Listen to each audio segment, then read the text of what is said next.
هغه نړۍ هغه زبرځواک چې 20 کاله په افغانستان کې وحشتونه، ظلمونه او خلک سکنجه کول د ملل متحد په شمول ټول بشري سازمانونه په دغه وحشتونو، په دغه ظلم، په دغه بربریت باندې تر اوسه پورې خاموشه دي. تر اوسه پورې نه ملل متحد، نه کوم نړیوالې رسنۍ، نه کوم بشري سازمانونو د امریکایانو د نړیوالو په عموم کې هغه څوک چې په افغانستان کې په اشغال کې دخیل ول له دغه وحشتونو نه پرده نه ده پورته کړې. دغه پنجرې چې تاسو ګورئ د یو کس دپاره جوړ شوي دي، په هر یو خپل لمبر لیکل شوی.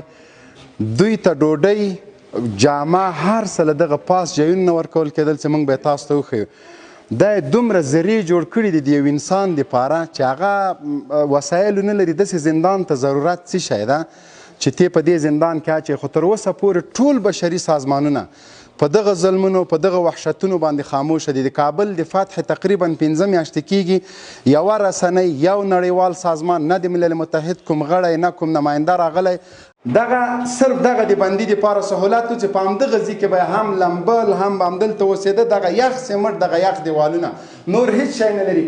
بره دغه کمرمین دغه شیشه بره لګېدلې ده د دې په خاطر چې مجاهدین اذیت کړي. له دې بره نه غټ غټ ګروپونه ورته لګول او همدغه ځایونه په لغتو په زنځیرو ورته وهل چې تر څو دوی په ارامه خوب ونه کړي. دا د نړیوال دوی موږ ته انسانیت اوس راښیي، دوی موږ ته بشریت راښیي، دوی موږ د بشریت ناقضین بولي.